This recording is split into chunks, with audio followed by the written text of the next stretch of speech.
nke bụ eziokwu ruko ihe a na-eme kịta a na-eko afọ emehụ nriju ụmụaka nọgide ka etowe ka asị na o mechara ihe na kịta etunu eburu ndị apụta obodo awara ọkụ apụta ndị na-eme ọfụma ndị pakịrị ọfụma ndị nọ n'ofe ịnọgide n'ofe wanda ataghị ka anụ mezi ihe dị n'ime gị most of this is otu ntogbu and ihe na-akọsị bụ ego mbute maka onye na-azụ afịa na isi ahịa niile mebi ihe o ji azụ eme biznes 10 million naira i wee tụgide afọ chọka onye ego 1 million naira ebe ka eji gwọta ya ego mbute ego natara ndị ọcha ego ọfọ ogeri ụmụazị enwe obere ụmụazị azụ ha azụ mgbe ha na-eme 419 mgbe ahụ ịma na anyị gara na taịm nke Oliver ha exactly anyị gara na taịm nke Oliver ha mgbe ahụ bụ 419 buru ihe gị ọ bụghị nke Yahoo Plus kịta mana ama m na ụfọdụ n'ime ha agụụ na-anyụzikwa ha ịkpagbu kịta ha mejuru ama na nwere mmadụ ịtọ atọfe ihe na ha ka na-ediju afọ ụfọdụ anwụkwọ na ụfọdụ anwụchana and ka ha nwụrụ na emeghekwuru ha ụmụ ihe na mmọnwụ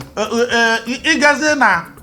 ma ndị People's Club bụ ndị bidoro ya maka dịka anyị ma People's Club bụ ndị mgbe ha kunitere ha bịara mee ọtụtụ ihe n'ala Igbo bụ ihe ọma ebe ọbụla ị gaa n'ala Igbo ifu ebe ha asị People's Club House ndị mmadụ na-enwe olileanya nekwe ndị a sị na ha nwụọna n'agha nekwe ka ha kuniri bịazi na-eme ihe na-emelite obodo ebe ọbụla asị People's Club ọ na-ada ọ na-ekwo ana ọbịa gazuo ala Igbo niile ọnụ ọ bụ ọsụsọ Anambra ma ọ bụ Imo ọ gara ala Igbo niile ọnụ ịma na mgbe ọsụsọ Anambra na Imo mana nke emechaziri batazi ịma na nwa ihu na-ata agbara nne ihu na-ata agbara ụmụ ya na-ene anya n'ọnụ kịta ndị dịka anya ka ọzọ bụrụ